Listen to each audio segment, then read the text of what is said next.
Bonjour, ici Luc Archambault. Bienvenue à une nouvelle production de Studio Saint-Jean. Aujourd'hui, on va parler des nouveaux défis qui se présentent à nous en fin ou en fin de pandémie, qu'on est en train de vivre à l'heure actuelle, concernant l'économie, surtout l'emploi. Puis pour nous en parler plus longuement, plus en détail même, on a invité un spécialiste, un coach de ce domaine-là, Monsieur Steve Trank. Bien le bonjour, ici Louis Lemieux, votre fier député de Saint-Jean, pour vous souhaiter la bienvenue sur la chaîne télé de votre député au service de la communauté, Studio Saint-Jean. C'est une chaîne télé pour qu'on se connaisse mieux, plus, qu'on puisse mieux travailler ensemble, qu'on puisse s'aider. C'est ce que j'appelle, moi, communiquer plus et communiquer mieux, comme ceci. Bonjour Steve. Bonjour Luc, ça va bien? Ça va bien. Oui, content de Steve, te voir. moi, je t'ai connu à un moment donné parce que j'ai assisté à une conférence, mais ça fait pas tellement longtemps, là, à peu près il y a 2 ans, mais tu étais dans mon paysage quand même depuis plusieurs années, parce que j'entendais parler de Steve Trank à gauche et à droite, etc., parce que tu as fait un fameux beau parcours à Saint-Jean. On mentionne, je vais te mentionner par exemple Megavolt, qui a été initiateur de ça. Ensuite de ça, il y a eu Amixo, des firmes de c'est pas des firmes d'informatique, là, c'est des firmes de plus-value Ouais, aux affaires. ouais, ben, communication marketing, mais il y avait un volet lié au web et au commerce électronique. Donc, C'est ça. effectivement, l'informatique, on y a touché par la bande. C'est ça, c'est ça. Fait que avec tout ce bagage-là, finalement, tu arrives aujourd'hui avec un nouveau dossier. En fin de compte, tu es devenu coach depuis un certain temps, quelques mois déjà, pour justement, moi je trouve ça le fun que tu sois devenu coach parce que euh, juste la conférence à laquelle j'avais assisté à ce moment-là, j'ai dit, mon Seigneur, c'est inspirant, c'est les choses qu'il dit. C'est une autre façon de voir le même problème, c'est une autre façon de voir ce même problème-là. Puis, il semble moins compliqué à ce moment-là. Là, je te fais un compliment par la bande parce que c'est ça que j'avais vécu à ce moment-là. Puis, je suis pas mal sûr qu'on ne change pas du jour au lendemain. Puis, tu arrives avec ce bagage-là à offrir au niveau à la clientèle ici à Saint-Jean ou ailleurs, évidemment, autour. Ben, effectivement, tu sais, je me permets, tu sais, pourquoi le coaching, c'est que j'ai été effectivement chef d'entreprise pendant 23 ans. J'ai eu la chance d'avoir une relève qui a voulu prendre la relève de l'entreprise. Donc, à un moment donné, il faut laisser les jeunes prendre leur place. Donc, il y a une Mhm. opportunité qui s'est présentée et j'ai vendu l'entreprise à mes releveurs. Donc, Julien Hall est actuellement le président, donc dans la région de Saint-Jean. Puis, j'ai toujours aimé aider les gens, surtout les entrepreneurs, parce que ça a été ça toute ma vie. Et je suis retourné à l'école vers la fin de ma carrière de président pour étudier en coaching de gestion. Donc, ça touche un petit peu la psychologie industrielle, le développement organisationnel, mais aussi l'individu. Et lorsque j'ai complété la vente de l'entreprise au début 2020, ben là, je me suis lancé corps et âme dans ma carrière de coach de gestion, donc d'accompagnateur de présidents, directeurs d'entreprise ou encore des équipes de direction, mais aussi des cadres ou même des employés d'entreprise là, qui veulent justement avoir peut-être un peu plus de leadership dans l'organisation. C'est bon, ça, c'est justement on est à l'époque ou à la période, comment je pourrais dire, qui a besoin de ce genre d'inspiration-là, tant qu'à moi, là, pour justement se redonner un deuxième souffle, parce qu'on Hum, recommence, mais c'est pas simple, je pense, à se recommencer, là. hum. Les- Ben, effectivement, tu dis que c'est pas simple, c'est encore d'autant plus vrai que la pandémie a été une période de pause pour bien des gens, mais une pause forcée. On était tous pris un peu dans le tourbillon de la vie, puis on se retrouve à un moment donné où tout s'arrête, il n'y en a plus de tourbillon et on se dit, est-ce que je veux retourner dans ce tourbillon-là ou je décide un peu d'où est-ce que je veux aller? Fait que ça a Oui, été 2 années qui n'étaient pas prévues. Hein. Comme je vous dis, moi, début 2020, il n'y avait pas de pandémie, je suis tombé dans ma chaise de coach. La pandémie arrive le 13 mars 2020. Je me suis retrouvé avec plein de dossiers merveilleux. J'ai accompagné, comme je vous dis, des entreprises qui se sont repositionnées en fonction d'une nouvelle réalité. On avait enfin le temps de prendre notre respect et de se dire, oups, qu'est-ce qu'on fait? Puis le oui, coaching, c'est un petit peu ça. C'est de s'asseoir, de réfléchir, puis de se dire où est-ce qu'on veut se projeter dans un avenir amélioré. Et ce que je oui. trouve super génial là-dedans, c'est que pour se projeter dans l'avenir puis avoir l'imagination, à un moment donné, il ne faut plus qu'on ait de soucis. Fait qu'il faut vraiment, en premier lieu, essayer de régler ces petits soucis-là ou les enjeux qu'on a. Et ensuite, on devient un peu plus créatif et on commence à voir un avenir qui va être plus positif pour nous. Et on va tracer le chemin entre le point A, qui est notre point de départ, pour aller jusqu'à notre point B, qui est notre point d'arrivée, qui est généralement quelque chose de meilleur qu'on souhaite. Oui, effectivement, c'est quelque chose qu'on souhaite certains. Écoute, puis en parlant justement de cette nouvelle façon de voir les choses, il y a quelque chose qui se présente à nous à l'heure actuelle, en tout cas à Saint-Jean ou ailleurs dans la province, c'est tout partout pareil, je suis pas mal sûr.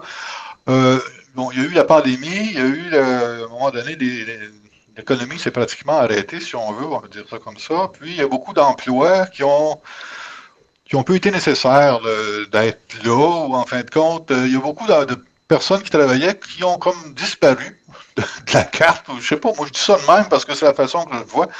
Le monde, les entreprises, que ceux que j'ai rencontrés, en tout cas dans les entrevues, ils se disent toutes, on a de la misère à recruter, il n'y a plus de monde pour recruter, il y a un problème, comment que ça se fait, Steve, que c'est rendu comme ça? Moi, ça me fascine. Ben oui, et puis en pré-entrevue un peu tout à l'heure, on s'en parlait, puis bon, ça semble une surprise, mais avant que je vende l'entreprise, ces enjeux-là de pénurie de main-d'œuvre, ils existaient. C'est pas la pandémie qui les a mis, qui ont fait qu'elles sont apparues. C'était là avant, mais au fil des années, c'est en train de s'exacerber. Il y en a de plus en plus. Pourquoi? Puis là, je le dis, là, je ne veux pas vendre de punch, mais parce qu'il n'y a pas de punch. La réalité, c'est simplement la démographie au Québec. Okay? Il y a une génération de boomers qui est sur le bord de prendre leur retraite ou qui sont en train de la prendre. Et il y a une statistique qui moi-même m'a frappé dans les derniers mois au Québec. Pour 100 boomers qui partent à la retraite, il y a uniquement 87 personnes qui sont disponibles pour les remplacer. Ça veut dire qu'il y a 10% qu'on perd à chaque année comme ça. Et malheureusement, des gens, on ne peut pas en inventer, on ne peut pas les mettre dans des éprouvettes pour qu'ils apparaissent là, instantanément. Il y a l'immigration et la natalité. OK? Ça fait qu'actuellement, pour plein de considérations d'immigration, on n'est pas certain. La natalité, bien, les politiques des dernières années, ça va nous prendre 20 ans, 25 ans avant d'avoir nos employés. Donc, qu'est-ce qui nous reste? Et c'est là qu'il faut vraiment, comme société, se dire comment on peut penser le monde autrement. C'est notre réalité, puis c'est une réalité, là, c'est pas des fake news, c'est comme ça que c'est. Puis qu'est-ce qu'on peut faire de différent dans l'avenir, et même aujourd'hui, pour que notre niveau de prospérité puis de service auquel on est habitué demeure. Parce que la ressource qui est l'humain, puis je dis ça un peu froidement, là, elle est limitée actuellement. Oui, effectivement. Ah, mais c'est une statistique intéressante parce que je pensais pas que les boomers, quand ils partaient, que ça dérangeait à ce point-là. Bon, c'est peut-être un compliment pour les boomers qui ont été utiles à un moment donné, mais ça occasionne quand même un défi. S'il manque 13% de main-d'œuvre à toutes les années qu'un groupe de boomers parte en Floride, là, c'est sûr que ça occasionne un problème en quelque part parce que on perd les bras. On perd les bras et des têtes. Là. Faut en retrouver. On perd des bras, des têtes, puis aussi, ce que je trouve dommage, c'est surtout une expérience et une sagesse. Puis ça, dans tout ça, quand on parle de voir le monde autrement, c'est que actuellement, ce qu'il faut réfléchir, c'est que oui, effectivement, les boomers ont droit à leur retraite, mais en même temps, je pense qu'ils ont peut-être un désir de partager ou de contribuer différemment, parce qu'on sait que l'espérance de vie est beaucoup plus longue. Ici, on prend tous notre retraite à 60, 65 ans, 70 ans, puis on se rend à 90. Ça risque d'être long, la retraite. Donc, comment on peut être plus inclusif avec les gens qui s'en vont à la retraite pour peut-être qu'ils continuent à contribuer différemment? Et c'est là qu'il faut commencer à voir le monde autrement. Je me permets une petite anecdote. J'ai lu pas plus tard que ce matin un article dans la presse et c'était fort révélateur. C'est que il y a des profs d'université qui sont allés voir des entrepreneurs aux États-Unis, puis ils leur ont dit, on vous propose, OK? Et ça, c'est avant la pandémie où là, le télétravail, on commence à être habitué, mais avant la pandémie, le télétravail, pour certains, là, c'était pire que le démon. Là. Oui, c'est vrai. C'est vrai. Brasser de lavage puis écouter Netflix. Mais il y a des statistiques et des études universitaires qui disaient que si, par exemple, vous permettez aux gens de travailler une journée par semaine à la maison, il va y avoir un gain de productivité de X%. Je n'ai pas la donnée en tête. Et ces données-là étaient vraiment, appuyées par des études universitaires. et il demandait aux entrepreneurs qui est prêt à faire ça. Et il n'y a aucun entrepreneur qui voulait. Ah! Je posais la question, pourquoi? Ben, on n'a jamais fait ça. Mais il y a des études qui le prouvent. Non, non, non, c'est pas de même qu'on marche, nous.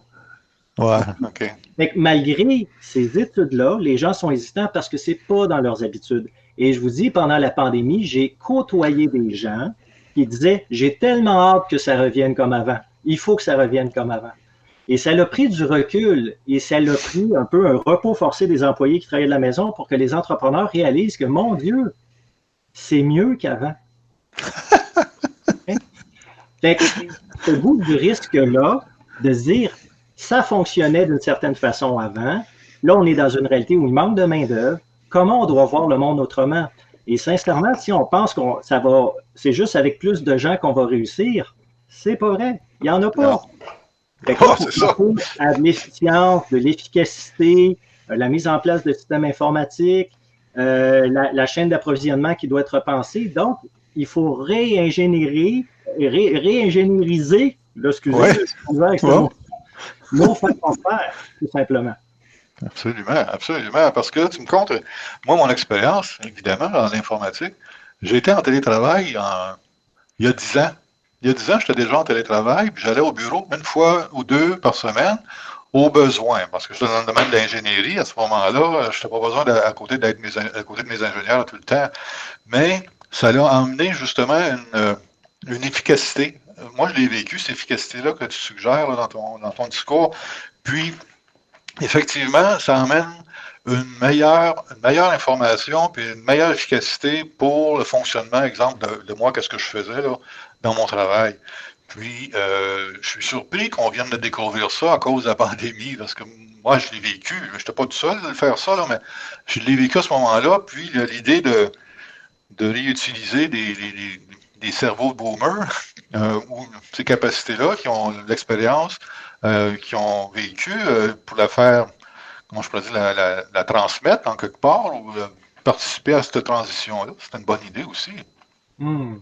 Puis, tu sais, en terminant peut-être ce petit segment-là, quand j'ai commencé en coaching, début 2020, tous mes coachés voulaient me voir en personne. OK? Ouais. Ils tenaient à ce que j'aille dans leur bureau ou qu'eux viennent à mes bureaux. D'ailleurs, vous voyez, j'en ai plus de bureau. Ça, c'est chez moi. J'ai un garage. Et ça, c'est le pignon de mon garage. Là. Puis là, je me suis fait un bureau où je travaille d'ici, sinon dans la maison qui est pas loin, là, juste à côté. Mais imaginez le temps que je perdais dans ma voiture pour aller faire 1 heure de coaching. Ça me prenait souvent 2 heures de voyagement. Oui, oui. C'est fou. Et il a fallu une pandémie pour que mes clients acceptent de me voir en Zoom. Parce que pour eux, ça prenait absolument le contact humain. Et sincèrement, ça n'a pas rien changé que je les vois en Zoom. On réussit à établir ce contact-là. C'est sûr qu'on s'ennuie, là. Je suis content quand je les vois, puis qu'on a cette opportunité-là. Mais entre servir 5 clients dans ma journée versus 2 parce que je peux en faire un le matin puis un l'après-midi, c'est où qu'on gagne en efficience. C'est ça, effectivement. On vit ce défi-là, nous autres aussi, avec le Studio Saint-Jean. Donc, on est en ligne. On est parfois aussi en personne, parce que c'est le fun de voir le monde en personne, puis d'avoir un contact plus physique, mais c'est pas toujours nécessaire, parce que, tu sais, la disponibilité du monde, pour venir faire un tournage en personne, ça peut prendre 1 heure. En ligne, ça peut prendre 15-20 minutes. Fait que ça fait une différence pour celui qui est reçu en entrevue aussi. C'est une progression. Moi, je vois ça comme une amélioration. Mais là, il se prépare quelque chose. Il y a quelque chose qui est en chantier. Notre député, M. Louis Lemieux, a parti où il part un chantier. Il appelle ça le chantier de la main-d'œuvre du Haut-Richelieu. À la fin avril, le 29 avril, il va y avoir une grande réunion à Saint-Jean, au Collège militaire, à la salle d'Extase, en tout cas, la salle d'Extase, je pense. Oui, au pavillon d'Extase. Pavillon d'Extase, c'est ça vraiment. Ouais. Puis, c'est toi qui vas être le coach invité? Coach, c'est peut-être pas une posture de coach, mais c'est qu'avant les fêtes, Louis m'a contacté. Puis bon, il y avait cette idée-là, parce qu'évidemment, ce qu'on vient de parler de pénurie de main-d'œuvre, c'est un enjeu dans toutes les régions. Et au départ, l'idée que Louis avait, c'est de rendre la région du Haut-Richelieu plus attractive. Et oui, c'est une super bonne idée, mais en même temps, on vit toute la même situation partout dans toutes les régions du Québec. Donc, oui, c'est plus attractif, mais en même temps, on vient déshabiller les autres régions pour essayer d'amener ça chez nous. Je pense que ça, c'est pas évident. À un moment donné, tout le monde va vouloir tirer la couverture de son bord. Fait qu'il y a eu des réflexions avec Louis et l'équipe du Conseil économique ou de NextDev dans les derniers mois. Et c'est surtout d'avoir une concertation. Puis, tu sais, tous ces mots-là, là, qui sont un peu des mots qui ont été à la mode à une certaine époque, mais quand même, il y a une concertation, une cohésion pour nous rendre plus efficaces et efficients comme région au niveau de la main-d'œuvre. Oui. Donc, il y a une thématique, on a appelé ça le chantier 2025 parce que selon les statistiques, il y aurait actuellement, d'ici 2025, au moins 2025 postes à pourvoir dans la région. Donc, on s'entend qu'on a arrondi un peu là, pour que ça aille de part et d'autre. Mais est-ce que l'objectif est véritablement de trouver 2025 personnes de plus qui vont venir travailler dans le Haut-Richelieu ou non? De rendre les organisations plus efficaces pour réduire les 2025 postes à combler, peut-être à 1000, parce qu'on est plus efficace. Absolument. Okay? Et ce qui va se passer, c'est que le 29 avril, il y a des tables des sous-chantiers, donc des gens qui sont des spécialistes dans certains domaines, que ce soit par exemple le transport pour faciliter justement l'accès à différents emplois. Il y a des gens qui habitent par exemple dans la région de Venise en Québec, qui sont dans la région du Richelieu, qui peuvent difficilement se déplacer ailleurs. Tout ce qui touche par exemple l'habitation, donc le coût d'accès à la propriété qui n'a plus de bon sens. Qu'est-ce qu'on fait avec ça? Les services de garde. Il y a peut-être des gens qui seraient disponibles pour aller sur le marché de l'emploi, mais malheureusement, ils n'ont pas accès à des services de garde. Et j'en passe. Donc, il y a grosso modo 8 tables dans lesquelles des groupes de discussion d'environ 8 à 10 personnes vont être là avec l'aide d'un facilitateur pour réfléchir à qu'est-ce qu'on devrait faire en premier durant l'année 2022 pour que justement on rende la région plus attractive, qu'on rende la région avec des meilleures conditions, qu'on soit plus efficace pour que justement le Haut-Richelieu devienne toujours plus prospère et fasse l'envie de toutes les autres régions du Québec.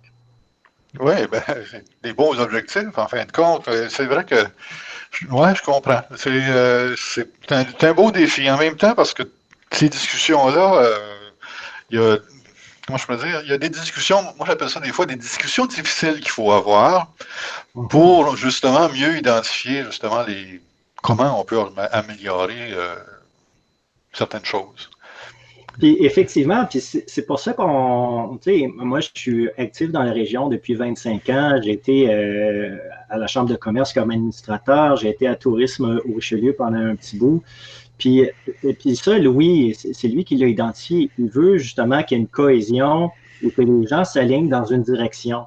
Puis je reviens là-dessus, c'est que cet exercice-là, c'est pour mobiliser les instances politiques, économiques, sociales aussi de la région, puis qu'on s'en aille au même endroit ensemble. Fait que c'est un peu le début du chantier. Le chantier, là, c'est que là, on va dessiner les plans de ce chantier-là. On assoit des gens ensemble. Comment vous imaginez ça en 2025 pour combler 2025 postes? Comment on peut y arriver? Et le chantier, ce n'est pas que cette journée-là. C'est le point de départ et dans les semaines et les mois qui vont suivre, il y a différents éléments du chantier qui vont être retenus et qu'avec les ressources locales, encore là, on revient peut-être à NextDev, la Chambre de commerce du Richelieu, que ce soit le secteur touristique avec Tourisme au Richelieu et j'en passe, bien, ces gens-là peut-être vont avoir des responsabilités ou des chantiers sur lesquels ils vont avoir un peu plus de levier et de pouvoir. Et évidemment, en ayant différents intervenants du monde politique qui vont participer au chantier, je pense que ça va les ramener vraiment sur le plancher des arts, de ce qui se passe avec les entrepreneurs, c'est quoi leurs vrais enjeux. Et les autres, justement, vont pouvoir nous aider à aller plus loin dans le projet. C'est vrai, ça. J'ai fait des entrevues avec justement des entrepreneurs il n'y a pas si longtemps, puis c'était une vraie préoccupation. Là, il y a comme, à cause qu'on connaît juste les méthodes plus anciennes, bon, on va dire plus anciennes, en tout cas plus traditionnelles, on va dire plutôt comme ça, comment je veux dire, c'est plus difficile de trouver des solutions, mais avec un événement comme le vote, avec le chantier, ça, en partageant avec d'autres personnes qui ont d'autres points de vue, puis en brossant la cage, cette cage-là, oui, effectivement, ça risque de faire ressortir des solutions innovantes, on va appeler ça comme ça, innovantes, puis originales, pour justement aller chercher ce 2000 personnes-là manquantes ou Mhm. en fin de compte, pour la force économique, la force des entrepreneurs ici à Saint-Jean, dans la région en tout cas. Ben, c'est notre souhait. C'est notre Ben, souhait. Puis le travail, bon, je vais être là comme facilitateur, puis encore là avec Bruno Magnan, François Desrosiers, là, ouais. le mieux, puis les membres de la Chambre de commerce, on est en train justement de penser à tout ça. D'ailleurs, ce matin, on avait une rencontre là, qui durait 1 heure et demie pour avancer. Mais c'est sûr que le 29 avril, ça va être la grosse journée. Puis ce qui est intéressant aussi, c'est qu'il va y avoir le ministre Boulay qui va être présent pendant peut-être une demi-heure, parce que le OK. gouvernement du Québec, à l'intérieur comment dire, des enjeux de pénurie de main-d'œuvre qui ne se vivent pas uniquement dans le Richelieu, bien, il y a des programmes qui existent. Fait que, Ah, évidemment, on ne veut pas qu'il soit là pendant les 3 heures, mais il va venir s'adresser un peu aux gens qui vont être présents pour qu'on prenne conscience qu'il y a des outils et des moyens qui sont offerts par le gouvernement du Québec là, pour nous aider. ben, on voit ça aussi, parce qu'il y a toujours des outils qui nous manquent, puis si on n'a pas accès ou on ne sait pas qu'ils existent, c'est plus difficile de faire le travail. Écoute, Steve, fascinant, excitant, moi je te dirais. Ça va être un beau chantier. Moi, je suis convaincu de ça. J'ai bien hâte de voir comment est-ce que ça va faire bouillonner, si on veut, la place. Puis, ben, je souhaite que ce soit une grande réussite, un début de très grande réussite pour la place, pour nous autres, pour le monde de Saint-Jean et les environs. Puis, qu'on en soit inspiré pour plusieurs années, évidemment. Steve, je te remercie énormément de prendre un peu de temps avec nous autres pour nous parler justement de. Moi, je pense que c'est un enjeu bien important, c'est vital pour la région, pour justement faire avancer les choses. Ben, merci, Luc, du temps que tu m'as accordé aujourd'hui. Là. Puis, évidemment, vous pourrez lire dans les médias locaux, là, il y a le Journal de Canada français, mais l'avancement de ça, je souhaite à tout prix que ça soit du concret. Donc, c'est pour ça d'ailleurs que le mot chantier était important pour Louis en particulier, parce que c'est quelque chose qu'on démarre et on veut avancer, on veut construire quelque chose. Donc, ce Oui, n'est pas une autre table de consultation, de concertation, c'est vraiment le chantier de la main-d'œuvre. c'est ça. Quand on fait un chantier, il faut commencer par la base, puis il faut faire des bonnes fondations, puis ainsi de suite, construire la maison qui va abriter tout ça. Fait Parfait. que, merci beaucoup. Merci Ben, énormément. merci. À bientôt. Ah ben Salut. oui, à bientôt. Salut. Bye. OK. Bon, écoutez, merci beaucoup, Steve. Studio Saint-Jean, c'est toujours plaisant de savoir que vous nous jetez un œil en passant comme ça, puis vous nous faites des petits pauses pour nous encourager. Vous avez des sujets que vous voulez aborder. Gênez-vous pas. Faites-nous, envoyez-vous un petit message. Il y a souvent notre adresse courriel en bas de l'écran, là. Elle va apparaître à un moment donné, pour justement nous faire valoir, faire connaître vos points. Ben, d'ici là, ben, portez-vous bien, puis on se revoit à la prochaine. Bonjour.